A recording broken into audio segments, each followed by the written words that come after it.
राहुल गांधी रायबरेली में थे और दलितों से बात कर रहे थे। दलितों के बीच उन्होंने कह दिया कि मायावती अगर साथ होती 2024 लोकसभा में हमारे, तो हमने बीजेपी को रोक दिया होता। अब सवाल उठता है कि ये बात सही है कि नहीं। तो इस वीडियो में ये आपको फैक्ट चेक करके बताएंगे कि राहुल गांधी का जो दावा है वो कितना सही है, कितना गलत है। मायावती इस बयान के बाद बहुत गुस्से में है। उन्होंने कांग्रेस पार्टी को, राहुल गांधी को बीजेपी की बी टीम बता दिया है। उन्होंने कहा कि भाई आप यूपी की बात कर रहे हैं, लोकसभा चुनाव की बात कर रहे हैं, हरियाणा में आपने क्या किया, दिल्ली में आपने क्या किया वो बताइए। आपने बीजेपी को जितवाया अपनी जिद की वजह से। तो इस तरह के आरोप प्रत्यारोप लग रहे हैं, तो इनका एनालिसिस करने का प्रयास करेंगे। हमारे साथ होंगे हमारे वरिष्ठ साथी कबूल जी। कबूल जी, राहुल गांधी का जो दावा है खासतौर पर जो लोकसभा चुनाव को लेकर है कि भाई अगर मायावती साथ होती तो जो हमारा रिजल्ट रहा, जो समाजवादी पार्टी के साथ मिलकर इन्होंने 37 और खुद की 43 सीटें जीती, वो और बेहतर होता। और शायद इनका दावा है कि लोकसभा चुनाव में बीजेपी को हमने एक सरकार बनाने से रोक लिया होता। कितना सही लगता है ये दावा, और अभी इस दावे का जो पॉलिटिकल अगर देखा जाए एंगल, तो वो कैसे देखते हैं आप? निश्चित तौर पे सौरभ भाई, जो बात कल खास तौर से राहुल गांधी ने कही है, अब राहुल गांधी ने दो बातें कही। एक बात तो राहुल गांधी ने यह कहा कि अगर बसपा इंडिया अलायंस के साथ होती तो उत्तर प्रदेश के चुनावी नतीजे और देश की सियासी तस्वीर अलग होती। उनका कहने का साफ अर्थ था कि आज भारतीय जनता पार्टी सत्ता में न होती और जो नतीजे हैं वो अलग नतीजे होते।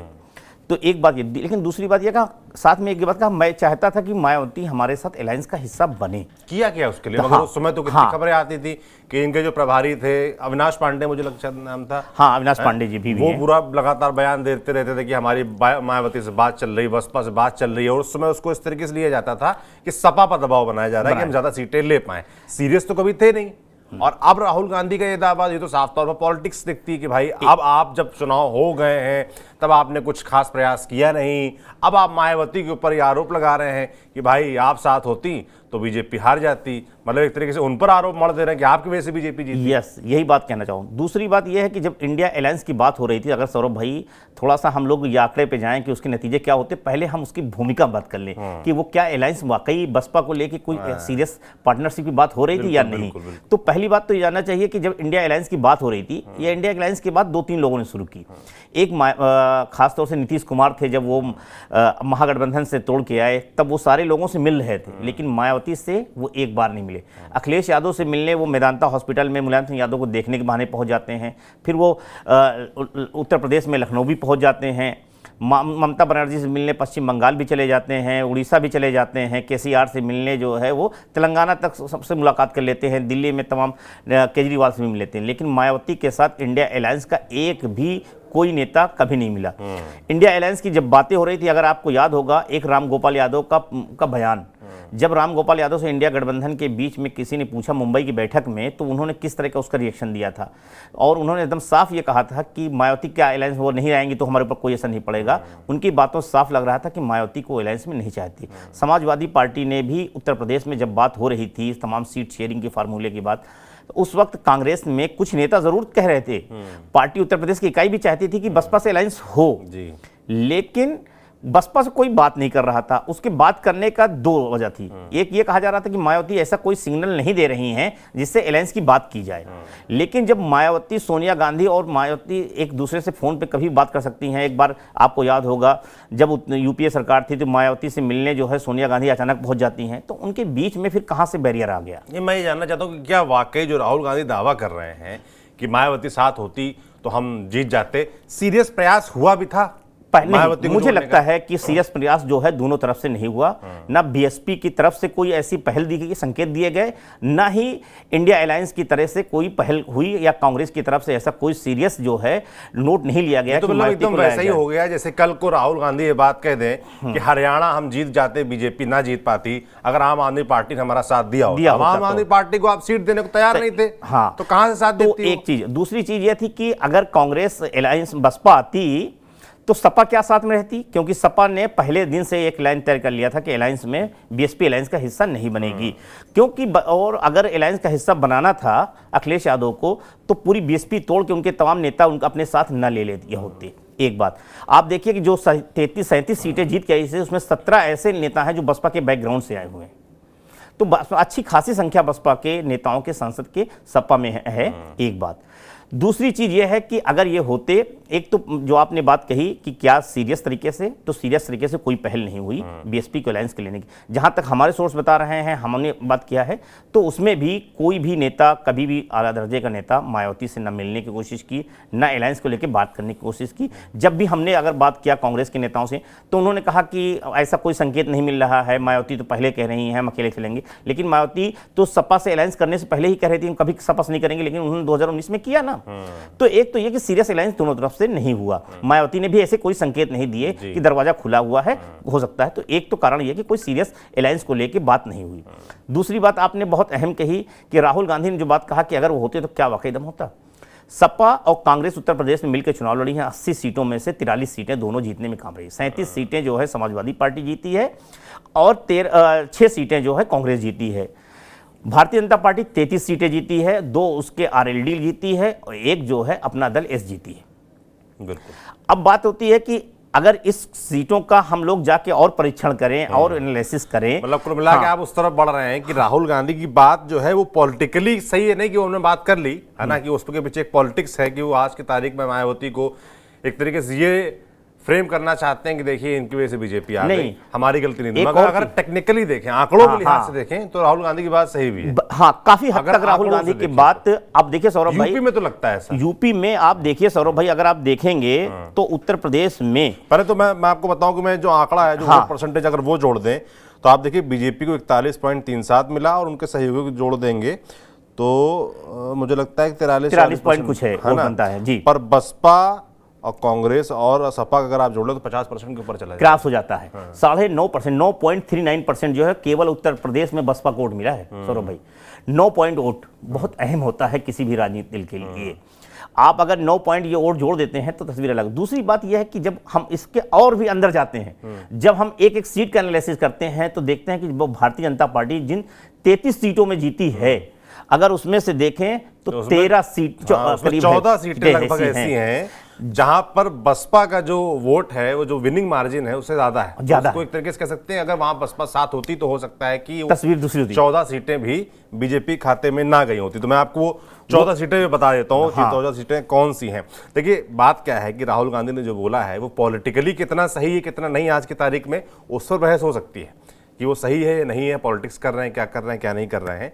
मगर टेक्निकली अगर आप जाएं आंकड़ों के लिहाज से तो वो आपको हम बताने का प्रयास कर रहे हैं। जैसे अमरोहा सीट है तो वहां पर बीजेपी 28,000 वोटों से जीती और बसपा को करीब 1,64,000 वोट मिले थे, तो ये एक बड़ा डिफरेंस था। इस तरीके से आप मेरठ में आएंगे तो अरुण गोविल बीजेपी के 10,000 वोटों से जीते और बसपा को यहाँ पर 87,000 वोट मिला था। इसी तरीके से आप अलीगढ़ आ जाइए, 15,000 वोटों से बीजेपी जीती, बसपा को यहाँ 1,23,000 वोट मिला था। आप आ जाइए फतेहपुर सीकरी, वहाँ 43,000 से बीजेपी जीती, बसपा को यहाँ पर 1,20,000 वोट मिला था।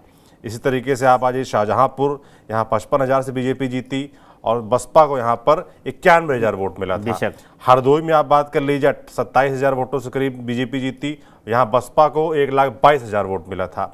मिश्रिक आ जाइए, यहाँ पर 33,000 वोटों से लगभग बीजेपी जीती थी, यहाँ बसपा को 1,19,000 करीब वोट मिला। इसी तरीके से उन्नाव आ जाइए, वहाँ पर बीजेपी 35,000 वोटों से जीती और बसपा को यहाँ 72,000 लगभग वोट मिला था। फर्रुखाबाद की बात करिए, वहाँ मात्र 2600 वोटों से बीजेपी जीती थी और 45,000 करीब वोट बसपा को यहाँ पर मिला था। अकबरपुर की बात कर लीजिए तो वहाँ 44,000 वोटों से लगभग बीजेपी जीती और 73,000 यहाँ पर बसपा को मिला था। फूलपुर की बात कर लें तो 4300 वोटों का अंतर था, 82,000 बसपा को मिला था। डुमरियागंज की बात कर लें तो 42,000 का अंतर था, 81,000 बसपा को वोट मिला था। देवरिया की बात कर लें तो बीजेपी यहाँ 34,000 वोटों से करीब जीती थी और बसपा को यहाँ करीब 45,000 वोट मिला था। बांसगांव की बात कर ले तो मात्र 3100 वोटों का अंतर था, बीजेपी जीती थी यहाँ से और 64,000 बसपा को वोट मिला था। आप अंतिम सीट भदोही आपको मैं बता दूं, जहाँ पर वोट का अंतर जो था, जीत का अंतर वो 44,000 का था और बसपा कैंडिडेट को 1,55,000 वोट मिला। तो ये आप समझो ये 14 सीटें ऐसी हैं जहाँ पर बसपा ने जो विनिंग मार्जिन उससे ज़्यादा वोट पाए थे। कई कई जगह तो बहुत बड़ा अंतर है, कहीं कहीं जगह बहुत ही मिनिमम मार्जिन से बीजेपी जीती है, वहाँ बसपा को अच्छा खासा वोट मिला है। देखिए सौरभ भाई, केवल आप यूपी से अगर आप आंकड़ा देखें तो ये बीजेपी की जो 240 सीटें आई हैं वो घट के कितनी हो जाती हैं, 226 सीटें। यानी कि जो 293 सीटें एनडीए की हैं, अगर 293 में से अगर देखा जाए तो आप सोचिए क्या स्थिति होती, एकदम बहुमत की लकीर पे खड़ी होती। एक चीज, ये केवल बात उत्तर प्रदेश की हो रही है, लेकिन अगर क्योंकि बसपा का आधार वो समाजवादी पार्टी की तरह नहीं केवल उत्तर प्रदेश में है, या फिर एनसीपी की तरह नहीं है कि महाराष्ट्र में ही दायरा है। बसपा का जो आधार है वो महाराष्ट्र से लेके मध्य प्रदेश, राजस्थान, हरियाणा, पंजाब, उत्तराखंड में अच्छा खासा है। मध्य प्रदेश में बसपा के सांसद जीतते रहे हैं, पंजाब में बसपा के सांसद जीते हैं, तो आप समझ सकते हैं उत्तराखंड में हरिद्वार सीट पे बसपा बहुत अच्छी इफेक्टिव प्रभाव में रहती है, वहाँ पे अच्छी अहम निभाती है। तो मुझे लगता है कि अगर वाकई बात, खास तौर से जब 2024 का इलेक्शन आप देखिए किस मुद्दे पे लड़ा गया, इंडिया अलायंस का मुद्दा क्या था, संविधान खतरे में है कि संविधान बदल देंगे, दूसरा आरक्षण पे खतरा, ये बात कौन कर रहा था? इंडिया गठबंधन का जो मंच सजा था उसमें बात ये राहुल गांधी कर रहे थे, अखिलेश यादव कर रहे थे, या दूसरे नेता कर रहे थे। अगर ये बात मायावती कर रही होती तो उसका अलग प्रभाव पड़ता, क्योंकि उस मंच पे दलित प्रतिनिधित्व के तौर पे अगर देखा जाए तो इंडिया अलायंस में कौन था?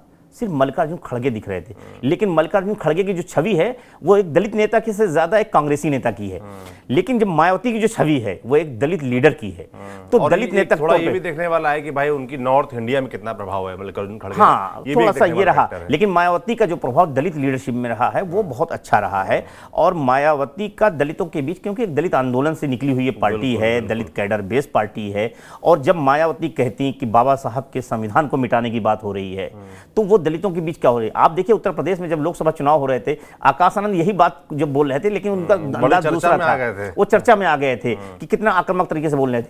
और जब एक दलित युवा और दलितों के बीच बात कर रहा होता है, एक मायावती दलित नेता के तौर पे बात करती, तो मुझे लगता है वो ज्यादा और इफेक्टिव होता। और जो खास तौर से आप देखेंगे जो मामूली सा पूरे देश के अगर हम आंकड़े देखें कि दलितों को वोट में किस तरह का हुआ है, तो इस बार में बीजेपी का जो वोट परसेंट 2019 में जितना दलितों ने दिया था उससे थोड़ा घटा है, उसमें गिरावट आई है बीजेपी के दलित वोटों में। और वो जो है कांग्रेस को जो वोट घट रहा था वो उस बार इजाफा हुआ है। एक चीज ये, दूसरी चीज जब मायावती होती है तो उसमें हो सकता है और ज्यादा इजाफा हो जाता, जो मामूली सा इजाफा दिख रहा है 3% का अंतर दिख रहा है वो। दूसरी बात यह है कि खासतौर से मध्य प्रदेश, राजस्थान, हरियाणा, पंजाब, इन इलाकों में जहां पे मध्य प्रदेश में क्लीन स्वीप की है बीजेपी, राजस्थान में ठीक ठाक प्रदर्शन उसका 50% से ज़्यादा रहा, बेहतर है, हरियाणा में 50% का रहा है, तो दिल्ली में भी बसपा का आधार है, उत्तराखंड में क्लीन स्वीप है। तो मुझे लगता है यहाँ पे उस मायावती के चुनाव लड़ने का इफेक्ट होता और इंडिया गठबंधन को खास तौर से एक फायदा होता मुझे लगता है। और बीजेपी जो बहुमत के नज़दीक जाके रुक गई है या बहुमत के से बाहर रह गई, बीजेपी अपने दम पे नहीं बना पाई 10 साल में पहली बार, और एनडीए जो के सहयोगी दलों के सहारे सरकार टिकी है, मुझे लगता है ये स्थिति न होती, एनडीए का भी बहुमत गिर जाता और बसपा और जो आज इंडिया अलायंस है वो पोजीशन में एक बार होता। तो राहुल गांधी की बात में दम है। लेकिन सौरभ भाई मुझे पछतावे का फायदा, अब पछतावे से क्या फायदा, ना उस वक्त सीरियस। लेकिन इसके साथ एक बात और करनी चाहिए थी सौरभ भाई, आपने एक बात कहा कि ये तो राहुल गांधी के बात में दम है, मायावती ने भी इसके साथ कहा है। हाँ, अब मैं ये जानना चाहता हूँ कि मायावती का जो जवाब आया है वो भी बड़ा खतरनाक है, वो बहुत नाराज हैं, एग्रेसिव है इस मुद्दे को लेकर। और अभी हाल में डॉक्टर उदित राज ने एक बयान दे दिया था, उसने और कंट्रोवर्सी चली रही थी और राहुल गांधी ने भी ये बयान दे दिया है। तो मायावती खासा नाराज है, बाकायदा उन्होंने ट्वीट किया है और कांग्रेस पार्टी को बी टीम बता दिया बीजेपी की। जिस तरीके से उन्होंने हरियाणा में हार झेली, जिस तरीके से दिल्ली में बीजेपी जीती, तो उन्होंने कहा इसके लिए जिम्मेदार कांग्रेस पार्टी है और ये क्यों नहीं उसका दोहरा चरित्र माना जाए। हाँ, इसके साथ मायावती ने कल भी एक ट्वीट किया था राहुल भाई, वो सौरभ भाई, उन्होंने राहुल गांधी के बयान के बाद पलटवार किया कि राहुल गांधी बात करते हैं जो है कांग्रेस बसपा से अलायंस की यूपी में आके, लेकिन जहां कांग्रेस मजबूत स्थिति में है वहां वो बसपा के साथ क्या रवैया करते हैं उनको पहले स्थिति देखना चाहिए, या जो बसपा के जानने वाले दलित समुदाय के साथ क्या रवैया रहता है कांग्रेस का वो बताना चाहिए। बसपा के साथ ही नहीं, हाँ, जहां कांग्रेस मजबूत है वहां अन्य के साथ क्या करती है। अब देखिए हरियाणा में आम आदमी पार्टी मांग रही थी, समाजवादी पार्टी मांग रही थी, किसी को कुछ दिया नहीं दिया। तो जहां आप मजबूत हैं वहां अपनी शर्तों पे आप खेलेंगे, जहां आप कमजोर हैं वहां आप ज्ञान बताएंगे। दूसरी बात, मायावती ने एक बात कहा कि जब भी हम पार्टनर, वो अपना उनका पुराना बयान है कि जब भी हम अलायंस करते हैं तो हमारा वोट ट्रांसफर हो जाता है, उनका नहीं। तो हम मुझे एक चीज याद आता है कि 1996 का एक चुनाव हुआ था जब अब तक के इतिहास में बसपा और कांग्रेस मिलकर अगर कोई चुनाव लड़ी है तो उत्तर प्रदेश का 1996 का चुनाव था। 1996 चुनाव में 1993 में सपा बसपा मिलकर लड़ती हैं, कांग्रेस अलग लड़ती है, लेकिन 1996 में जब मायावती बीजेपी के समर्थन सरकार बनाती है 6 महीने बाद सरकार गिर जाती है, तो उस वक्त 96 में चुनाव होते हैं, उस वक्त कांग्रेस का अलायंस करके लड़ती हैं, 300 सीटों पे बसपा चुनाव लड़ती है और 67 सीटें जीतती है। कांग्रेस जो चुनाव लड़ती है वो है 125 सीटों पे, वो 33 सीटें जीतती है। कांग्रेस को सीटों के लिहाज से 5 सीटों का फायदा होता है, 28 सीटें रहती हैं, उनकी बढ़ के 33 हो जाती हैं। बसपा की सीटें 67 रहती हैं, 67 रहती हैं, लेकिन बसपा का जो वोट शेयर है वो रहता है 10%, मतलब 11% रहता है। 1993 में वो वोट परसेंटेज बढ़ के 19 पॉइंट जो है 8.5% का इजाफा होता है बसपा के वोट बैंक में। पहली बार बसपा जो है इतना बड़ा वोट जम करती है, 10% के आसपास रही है। 1991 में 10 पॉइंट कुछ वोट परसेंटेज रहा है, लेकिन 1993 में 11% रहा है। 1996 में उसका वोट परसेंटेज बढ़ के हो जाता है। तो सीटें जरूर नहीं बढ़ी बसपा की, लेकिन वोट परसेंटेज में बहुत जबरदस्त इजाफा हुआ है। तो उसके बाद मायावती का एक और कहना कि जब अलायंस करते हैं, तो मायावती ने जब अलायंस किया है तो बसपा को फायदा ही हुआ है, बसपा को नुकसान नहीं हुआ है। चाहे वो उत्तर प्रदेश में 1993 का चुनाव रहा हो, या 1996 का चुनाव रहा हो, या 2019 का चुनाव रहा हो, तो पार्टनर रहा। इसके अलावा जहां बीजेपी ने गठबंधन करके लड़ा, पंजाब में अकाली के साथ लड़ा, तो जब भी लड़ा फायदा ही रहा। 1998 में चुनाव लड़ा तो सीटों को फायदा हुआ। फिर जब वो है अगर आप देखें तो उसके बाद जो है हरियाणा में लड़ा, मतलब हर जगह उनको अभी लड़ी तो खाता खुल गया। छत्तीसगढ़ में अजीत जोगी के साथ लड़ते हैं तो फायदा हो जाता है। तो बसपा जहां भी चुनाव लड़ी, बिहार में 2020 मायावती कहती भी हैं इस बात को कि हम तो अपना वोट ट्रांसफर करा देते हैं, हमें नहीं होता ये बात कहती है। मेरा कहने का मतलब बसपा ये कहना कि हमारे फायदा नहीं होता, मुझे ये समझ में नहीं आती। बसपा अलायंस का बसपा को हमेशा फायदा हुआ है। बिहार में 2020 में आप सोचिए खाता खुल जाता है तो बसपा को फायदा होता है। लोकसभा याद कर लिए, समाजवादी पार्टी के साथ लड़े, समाजवादी पार्टी की उतनी सीटें नहीं है, इनकी 10 सीटें बढ़ गई, लड़ गई। तो शून्य है, हाँ शून्य है, आप अकेले लड़े। लेकिन हाँ एक बात जरूर है कि बसपा का जो वोट है थोड़ा सा दूसरे पार्टियों की तुलना में बहुत जल्दी से वो मायावती पे कैडर बेस वोट है तो बहुत आसानी से ट्रांसफर हो जाता है। जैसे बीजेपी का वोट है, बीजेपी के जो पार्टनर होते हैं, आरएलडी लड़ी तो जहां आरएलडी लड़ी तो वहां बीजेपी का वोट ट्रांसफर होगा, इसीलिए आरएलडी की दोनों सीटें जीत गई। या अपना दल लड़ी तो वहां बीजेपी का वोट ट्रांसफर हो गया। जो भी कैडर बेस पार्टियां हैं उनका अपना वोट अगर अलायंस करती हैं तो हो जाता है। आखिरी मेरा आपसे सवाल रहेगा इसको लेकर, समय कम है। मायावती कांग्रेस पार्टी, आने वाला समय 2027 का बड़ा चुनाव है, मुझे लगता है यूपी वालों को उसका इंतजार है। क्या कोई संभावना है गठबंधन की इस तरह की क्रूएल्टी के बीच? देखिए अलायंस राजनीति में हमेशा जो है संभावनाएं होती हैं, कभी संभावनाएं बंद नहीं होती हैं। हाँ लेकिन एक बात जरूर है कि ये जो बयान है राहुल गांधी का या मायावती का, दोनों की नज़र जो है उत्तर प्रदेश के 2027 पे है। दोनों की कर्मभूमि उत्तर प्रदेश है, दोनों का नज़र एक ही वोट बैंक पे है, दोनों की नज़र जो है दलित और मुस्लिम कम्युनिटी पे है। और राहुल गांधी का पूरा आधार यह है कि हमारे साथ मुस्लिम वोट आ सकता है, दलित वोट लाने के लिए क्या करना चाहिए, वो इसीलिए ये बयान दे रहे हैं ताकि दलितों का विश्वास जीत सकें। अब बात मायावती के लिए, मायावती की क्रेडिबिलिटी खराब करने में लगे थोड़ा सा है कि हाँ वो दिखाना चाहते हैं कि अगर ना हो। लेकिन बीएसपी में अगर आप बात करें तमाम लोगों से तो बीएसपी के लोग ये चाहते हैं कि कांग्रेस के वो सपा के बजाय बसपा से अलायंस होना चाहिए। हर कांग्रेसी से आप बात कर लीजिए, उत्तर प्रदेश का नेता वो चाहता है, क्योंकि उसको लगता है कि जब तक उत्तर प्रदेश में सपा है कांग्रेस नहीं खड़ी हो सकती और बसपा के जरिए वो आधार बना सकते हैं। लेकिन मायावती के साथ एक डर है सौरभ भाई, मायावती को लगता है कि मुस्लिम वोट चला गया है कांग्रेस के साथ, अगर हमने अलायंस किया तो हमारा जो दलित वोट है वो चला जाएगा। क्योंकि एक समय जो बस कांग्रेस का कोर वोट बैंक हुआ करता था उत्तर प्रदेश में वो दलित और मुस्लिम हुआ करता था। मायावती को इस बात का डर है। हाँ लेकिन बसपा के जो भी नेता हैं, बड़े नेता को मैं बात नहीं कर रहा हूं, लेकिन छोटे नेता जो चुनाव लड़ने नेता वो चाहते हैं, क्योंकि उत्तर प्रदेश में बसपा के लोगों को या बसपा के जो मतदाता हैं उनको विश्वास नहीं हो रहा कि अगर हम बसपा को वोट देंगे जीत जाएगी। वो विश्वास खत्म हो गया है। वो विश्वास तभी आ सकता है जब वो अलायंस किसी की भी पार्टनरशिप में हो जहां पे वो लगे। और इसलिए बसपा के नेता चाहते तो हैं अलायंस करें, लेकिन मायावती की जो अभी इच्छा है उनको ये डर लग रहा है कि हम कांग्रेस के साथ अगर अलायंस करेंगे तो कहीं ना कहीं हमारा वोट शिफ्ट हो जाएगा। और जो बसपा उत्तर प्रदेश में है, मैंने कई बसपा के बड़े नेताओं से सौरभ भाई बात किया है, आपको बता दूं तो बहुत जो हार्डकोर जो मायावती के कई करीबी नेता हैं उनसे मेरी बात हुई। उन्होंने मुझे यही कहा कि अगर हमारे लिए यह है कि सपा अगर आज सत्ता में है, बीजेपी सत्ता में है, तो ऐसे में बसपा के आने के चांसेस हमेशा वापसी बनी रहती, क्योंकि उनको लगता है जब बीजेपी कमजोर होगी तो जो बीजेपी का कोर वोट बैंक है, अपर क्लास है या जो वोट है वो भी सपा के साथ नहीं जाएगा, वो बसपा के साथ आना पसंद करेगा। इस उम्मीद में मायावती बैठी हैं कि कि बीजेपी कमजोर होगी या सपा कमजोर होती है तो जो मुस्लिम वोट है वो हमारी तरफ आएगा, लेकिन इस उम्मीद में बसपा का लगातार वोट खिसकता जा रहा है। और बसपा जो कभी 19% या 28% उत्तर प्रदेश में पहुंच गई थी, वो इस समय घटकर 9.5% पे आ गई है। उत्तर प्रदेश में बसपा का एक विधायक है, एक कोई सांसद नहीं है, एमएलसी कोई नहीं है। देश में तमाम जगह बसपा का आधार सिमटता जा रहा है। दिल्ली में वो 14% से घट के पॉइंट जो है आधे % वोट पे आ गई है। मध्य प्रदेश में भी देखिए क्या स्थिति है, हरियाणा में खाता नहीं खुला है, पंजाब में भी स्थिति दिन ब दिन कमजोर हो रही। तो काशीराम ने जो राजनीतिक प्रयोगशाला खड़ी की थी उस पर मायावती ने उत्तर प्रदेश में 4 बार मुख्यमंत्री रह के फसल काट लिया है। लेकिन अब आने वाले समय में बसपा दलितों को ये उम्मीद नहीं लग रही, तो उनके सामने चुनौतियां कई खड़ी हो गई हैं। तो मुझे लगता है अलायंस को लेकर मायावती आज नहीं तो कल सोचना पड़ेगा उनको। बिल्कुल सोचना पड़ेगा। और मुझे लगता है कि जनता भी देख रही होगी कि कैसे जो राजनीति चल रही यूपी में, खासतौर पे 2027 चुनाव के मद्देनजर राहुल गांधी एक्टिव हो गए हैं, मायावती पर निशाना साध रहे हैं, मायावती वापस निशाना साध रही हैं। बाकी जो पॉलिटिक्स चल रही है बजट से लेकर विधानसभा तक, वो तो आप देख ही रहे हैं। यूपी की तमाम ऐसी जो सरगर्मियां हैं वो आपको यूं ही हम बताते रहेंगे। आपका इस पूरे मसले को लेकर क्या सोचना है? राहुल गांधी का जो बयान है खासतौर पर मायावती को लेकर, हमें कमेंट बॉक्स में लिखकर जरूर बताएं। देखते रहिए TV9 डिजिटल। शुक्रिया।